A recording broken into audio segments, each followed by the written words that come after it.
Hello बच्चों, let's read this question. So this question says, in the square frame of side L of metallic rods, the corner A and C are maintained at temperature T1 and T2 respectively.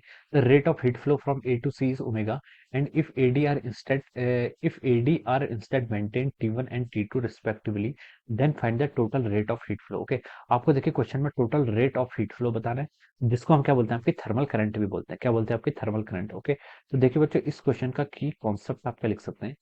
The key concept of this question is our thermal current। क्या लिख सकते हैं? देखिए, thermal current is the key concept of this question. Okay, तो चलिए बच्चों इस question को स्टार्ट करते हैं।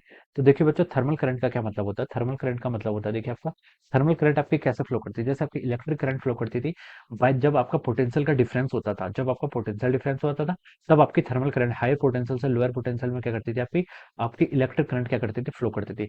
वैसे जो आपकी थर्मल करंट होती है वो भी आपका क्या टेम्परेचर के डिफरेंस में फ्लो करती है। ओके, तो हम लिख सकते हैं आपका high temperature minus lower temperature. Okay, divided by क्या होता था? देखिए आई इजिकल टू वहां पर वी बाई आर होता था, यहाँ पर भी I equal to temperature difference divided by resistance. और इस रेजिस्टेंस का क्या हम कैसे लिखते हैं? देखिए यहाँ वहां पर आपका रेजिस्टेंस क्या होता था? रेजिस्टेंस होता था resistivity into length divided by area. Okay, या फिर हम इसको ऐसे लिख देते हैं, रेजिस्टिविटी को क्या लिख सकते थे? One by conductivity times area. Okay, similarly अगर हम थर्मल में बात करें तो आपका जो थर्मल रेजिस्टेंस होता है वहां पर भी आपका लेंथ आता है, यहाँ पर आपका इलेक्ट्रिकल कंडक्टिविटी होता है, यहाँ पर हमारा थर्मल कंडक्टिविटी होता है इनटू ए। ओके, तो ये आपका रेजिस्टेंस का फॉर्मूला यहाँ पर होता है। इसको आप पुट कर लीजिए, हो जाएगा एल टाइम्स आपका के इक्वल हो जाएगा। ओके, तो ये आपका क्या हो जाएगा? This is our thermal current. Okay, अब देखिए बच्चों, थर्मल करंट हमने यहाँ पर बता दिया। अब आपको क्वेश्चन में स्क्वायर दिया हुआ है, this is the square. Okay, square है। ओके, ये आपका मेटेलिक रॉड्स हैं, ये मेटेलिक रॉड्स की आपकी यूनिफॉर्म है, मतलब सारी की सारी मान लीजिए आपकी सेम है। स्क्वायर है तो उसकी सारी लेंथ क्या होगी? एल के इक्वल रहेगी। ओके, ये आपको पॉइंट दे रखे हैं, this is our point A, this is point B, this is point C and this is point D. ये क्या हो जाएगा? आपका पॉइंट डी हो जाएगा। ओके, तो चलिए देखिए, अब इस क्वेश्चन में क्या बोला उसने, आपसे पूछा गया कि find the total rate of heat flow. आपको heat rate of heat flow find out करना है। इनिशियली उसने बोला है कि जो आपके कॉर्नर ए एंड सी हैं which are maintain at temperature T one and T two, यहाँ पर आपका टी वन टेम्परेचर मेंटेन किया है, यहाँ पर आपका टी टू टेम्परेचर क्या आपका मेंटेन किया हुआ है। ओके, तो देखिए बच्चों, ए बी और बी सी। ओके, अगर हमारे यहाँ पर हमें इसके अबाउट फाइंड आउट करना है तो हम बोल सकते हैं कि ए बी ये और ये क्या आपके सीरीज में हो जाएंगे। सिमिलरली ए डी और D C these are in the series, ये दोनों आपके सीरीज में होंगे। इन दोनों का रिजल्टेंट फाइंड आउट करेंगे, फिर हम बोल सकते हैं कि अपर वाला एसी और लोअर वाला एसी ये क्या आपके पैरेलल में हो जाएंगे। ओके, तो हम उनको पैरेलल कॉम्बिनेशन से यहाँ पर फाइंड आउट करके बता देंगे। ओके, तो देखिए बच्चों, जब आपके रेजिस्टेंस क्या होते हैं, देखिए अपर पार्ट का अगर हम रेजिस्टेंस फाइंड आउट करें। ओके, रेजिस्टेंस किस किस के पॉइंट के बीच में? आपका ए और सी के पॉइंट के बीच में फाइंड आउट करें resistance of AC. Okay, AC का रेजिस्टेंस फाइंड आउट करें किस पार्ट के लिए? आपका अपर पार्ट के लिए, मतलब ए बी से लेकर बी सी तक के लिए। ओके, तो देखिए रेजिस्टेंस क्या है? रेजिस्टेंस का फॉर्मूला आपका ये होता है, ये हमने यहाँ पर लिखा हुआ है। ओके, तो इस फॉर्मूला का यूज करते हैं। देखिए लेंथ आपकी सबके लिए सेम है, divided by thermal conductivity, same material है, थर्मल कंडक्टिविटी सेम होगी, एरिया ऑफ क्रॉस सेक्शन भी सेम है। ओके, तो ये आपका एल बाई के हो जाएगा, तो हम इसको क्या लिख सकते हैं? This is our two L by K A. Okay, और यही आपका रेजिस्टेंस कितना होगा? नीचे वाले पार्ट के लिए भी होगा, किसके लिए होगा? आपका इसी सेम रेजिस्टेंस आपका R A C for the lower, lower के लिए भी आपका सेम ही आएगा, बिकॉज देखिए दोनों साइड आपका रेजिस्टेंस तो सेम है। ओके, तो टू एल बाई के ए के इक्वल आपका रेजिस्टेंस हो जाएगा। ओके, अब देखिए, अब हम इन दोनों पॉइंट्स के बीच में ए और सी के बीच में अगर हम नेट रेजिस्टेंस फाइंड आउट करें, अगर हम क्या करें यहाँ पर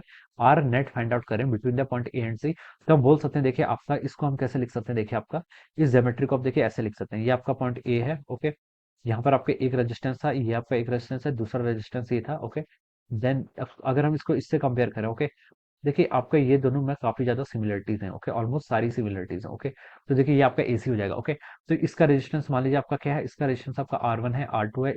सीरीज में रेजिस्टेंस क्या होते हैं? R one plus R two, जो हमने यहाँ पर कर लिया। सिमिलरली नीचे वाले भी क्या हो जाएंगे? आपके आर थ्री और आर फोर है, ये कितना होगा? आपका R three plus R four, जो अगेन किसके इक्वल आ गया? सेम आ गया, क्योंकि सारी प्रॉपर्टीज यहाँ पर आपके सेम है। ओके, अब देखिए, ये इनका कंबाइन रेजिस्टेंस और इन दोनों का कंबाइन रेजिस्टेंस ये क्या होंगे? एक दूसरे के पैरेलल में हो जाएंगे। तो पैरेलल में होंगे तो देखिए हम क्या लिख सकते हैं? देखिए पैरेलल में आपका क्या रेजिस्टेंस का फॉर्मूला क्या होता है? पैरेलल में देखिए आपका जो आर नेट हो जाता है, दो रेजिस्टेंस है तो दो रेजिस्टेंस के लिए हम कैसे लिखते थे? देखिए R one R two divide by R one plus R two. Okay, तो इसी फॉर्मूले का हम यहाँ पर यूज करेंगे, ये हो जाएगा आपका टू एल बाई के, ये हो जाएगा आपका आर वन इंटू दूसरा भी कितना होगा? दूसरा भी आपका टू एल बाई के हो जाएगा, divided by whole divided by R one plus R two. उसको हम लिख सकते हैं two L by K plus two L by K. Okay, क्या हो जाएगा आपका? Two L by K A plus of our two L by K A. Okay, इसको आप क्या कर लीजिए? यहाँ से ऐड कर लीजिए, तो देखिए बच्चों यहाँ से आपका क्या मिल जाएगा? आपको यहाँ से आपका मिल जाएगा four times L square divided by के स्क्वायर और ए स्क्वायर। ओके, ये आप यहाँ से लिख सकते हैं, और नीचे हो जाएगा आपका डिनोमिनेटर में 4L divided by K A. Okay, तो देखिए बच्चों आपका 4 से 4 कैंसिल हो जाएगा और आपका न्यूमरेटर में कितना हो जाएगा, देखिए आर नेट आपका हो जाएगा यहाँ से एल बाई के ए के इक्वल हो जाएगा। Okay, this is our net resistance, ये क्या हो जाएगा हमारा नेट रेजिस्टेंस। आप यहाँ पर से क्या कर लेंगे, यहाँ पर आप फाइंड आउट करके बता देंगे। Okay, this will be our R net, ये क्या हो गया आपका आर नेट की वैल्यू आ गई है। ओके, अब देखिए बच्चों आपको क्या फाइंड आउट करना था, आपसे यहाँ से पूछा था rate of heat flow. Rate of heat flow देखिए किसके इक्वल होता है, ये होता है आपका आईटीएच होता है। देखिए आपको यहाँ पर से आर नेट पता चल गया, तो आप क्या क्या फाइंड आउट करना है, टेम्परेचर डिफरेंस। टेम्परेचर डिफरेंस देखिए आपको ए और सी के बीच में फाइंड आउट करना है, तो आप इसको मान लीजिए टीसी माइनस टी है। ए सी वाला पॉइंट जो है ये T2 आपका क्या हाई टेम्परेचर पे। Okay, divided by the net resistance, क्या लिख लेंगे, divided by the net resistance. Okay, इसको आप फाइंड आउट कर लीजिए। देखिए ये कितना हो गया आपका टीसी माइनस टी है। टीसी पॉइंट पर आपका टेम्परेचर आपका T2 है माइनस T1।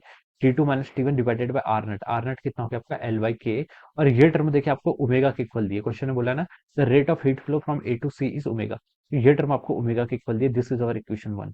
ये क्या होगी आपकी इक्वेशन वन हो जाएगी। ओके, सिमिलरली देखिए अब हमसे सेकंड केस पूछा। सेकंड केस में देखिए क्या पूछा है, सेकंड केस में बोला है कि if A and D R instead maintain at T1 and T2। अब देखिए इस पॉइंट को और इस पॉइंट को आप मेंटेन कर रहे हैं। ओके, ए और डी पॉइंट को क्या कर रहे हैं, अब आप मेंटेन कर रहे हैं आपका T1 और T2 टेम्परेचर पर। ओके, तो देखिए बच्चों अब हम इसको यहाँ पर ड्रॉ करते हैं। इसका देखिए हम नेक्स्ट स्लाइड पर मूव करते हैं।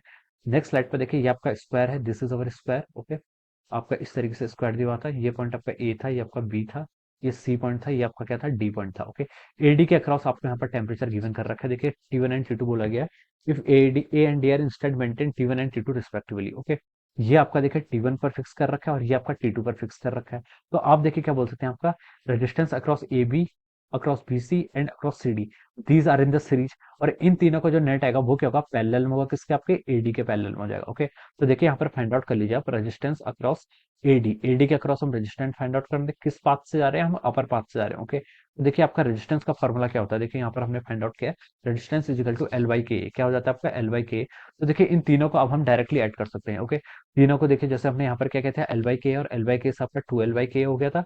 सिमिलरली यहाँ पर हम लिख सकते हैं L/K plus L/K plus L/K, तो आपका कितना हो जाएगा 3L/K। ओके, सिंपल सी कैलकुलेशन। ओके, जस्ट आपको सीधे ऐड करना है। अब similarly resistance between the point A and D find out के लिए किस पाथ से, लोअर लोअर, यानी कि आपका एडी पॉइंट्स के हम फाइंड आउट करें in the lower season. Okay, तो यहाँ पर आपका रेजिस्टेंस कितना हो जाएगा आपका, देखिए ये आपका L/K एक इक्वल हो जाएगा। ओके, और अब आप similarly R net find out करेंगे, तो आर नेट कितना हो जाएगा, देखिए आपका इन दोनों का मल्टीप्लाई। देखिए दो रेजिस्टेंस जब पैरेलल में होते हैं तो हम आर नेट कैसे फाइंड आउट करते हैं, ये होता है आपका R1 into R2 divided by R1 plus R2। Okay, this is the formula for R net when the two resistance are in the और जब आपके दो रेजिस्टेंस क्या होते हैं आपके पैरेलल में हो जाते हैं। ओके, तो देखिए इसी फॉर्मूले का मैं यहाँ पर यूज कर लेता हूँ। ये हो जाएगा आपका 3L/Ka इंटू कितना कर लेंगे आप, इंटू कर लीजिए आप यहाँ से L/Ka। ओके, डिवाइडेड बाई इन दोनों को आप एडिशन कर लीजिए, 3L/Ka प्लस आपका L/Ka। ओके, तो पूरा लिख लेता हूँ अच्छे से, 3L/Ka प्लस L/K। ओके, ये आप यहाँ पर से एडिशन कर लीजिए। तो देखिए बच्चों ये कितना गया आपका, 3 आपका बाहर आ गया, एल स्क्वायर डिवाइडेड बाई के स्क्वायर और ए स्क्वायर, ये टर्म आपकी इतनी बच जाएगी। दिस होल डिवाइडेड बाई कितना हो जाएगा आपका 4L डिवाइडेड बाई के के इक्वल हो जाएगा। ओके, तो देखिए आपका यहाँ से L/K से L/K कैंसिल कर लीजिए, ये हो जाएगा आपका 3/4 टाइम्स कितना हो जाएगा आपका L/Ka। ओके, ये आपका यहाँ से आ गया, this is our R net in this situation. Okay, आपको तो देखिए थर्मल करंट फाइंड आउट करना था, हीट फ्लो फाइंड आउट करना था ना। हीट फ्लो को हम क्या कहते हैं आपका थर्मल करंट, ये किसके इक्वल होती है आपकी dQ/dt के। Okay, this is a heat flow. Okay, ये आपके हीट फ्लो है जिसको हम क्या बोलते हैं आपका थर्मल करंट ही बोल देते हैं। ओके, अब देखिए बच्चों आई इक्वल टू dQ/dt ये फाइंड आउट करना था। तो देखिए आपने यहाँ पर से क्या क्या फाइंड आउट कर लिया, यस आपका यहाँ से temperature difference between the point A and D कितना हो जाएगा, देखिए आपका T2 minus of T1। Okay, divided by देखिए करंट का फॉर्मूला क्या होता था, V/R होता था। सिमिलरली यहाँ पर V क्या आपका डिफरेंस ऑफ टेम्परेचर, यानी कि high temperature minus lower temperature divided by the net resistance हो जाएगा। ओके, इस फॉर्मूला का मैं यहाँ पर यूज कर रहा हूँ, T2 minus T1 divided by R net. R net देखिए इस केस में कितना आ गया आपका 3L divided by 4 times Ka। Okay, ये आपका यहाँ से इतना आ गया। ओके, तो देखिए आपको इसको देखिए आपने आगे वाले में क्या लिखा था, देखिए यहाँ पर आपका देखिए ओमेगा क्या था, T2 minus T1 divided by L/K। Okay, तो यहाँ पर भी हम क्या कर लेते हैं, T2 minus T1 divided by L/Ka को आपने यहाँ पर क्या ले लिया, अलग से ले लिया, और 3/4 आपका ऊपर आएगा तो कितना हो जाएगा आपका 4/3 टाइम्स लिख सकते हैं। ओके, तो देखिए बच्चों ये जो आपका पूरा रिजल्ट है, इस रिजल्ट को तो आपने ओमेगा लिखा था। ओके, तो ये हो जाएगा आपका 4/3 times of our omega. Okay, तो this will be our rate of heat flow, या फिर हम बोल सकते हैं कि आपका थर्मल करंट, ये आपकी थर्मल करंट हो जाएगी। ओके, तुमसे क्वेश्चन पूछा था कि find the rate of heat flow, अब कितना हो जाएगा इस केस में जब आपका ओमेगा था, तो अब हम बोल सकते हैं कि इस केस में कितना हो जाएगा आपका 4/3 टाइम्स ओमेगा के इक्वल हो जाएगा। ओके, तो this will be the answer of this question. ये हो जाएगा आपका इस क्वेश्चन का आपका फाइनल आंसर हो जाएगा कितना आपका 4/3 टाइम्स ओमेगा। ओके, तो हम लिख सकते हैं आपका रेट ऑफ हीट फ्लो। क्या लिख सकते हैं, देखिए रेट, रेट का क्या मतलब होता है, टाइम के रिस्पेक्ट में। Okay, rate of heat flow कितना हो गया आपका 4/3 टाइम्स ऑफ ओमेगा। ओके, तो रेट ऑफ हीट फ्लो क्या हो गया आपका, इंक्रीज हो गया। And this will be the final answer of this question. Okay, तो हमसे क्वेश्चन में यही पूछा गया था। So I hope you all understood this concept. All the best and thank you so much.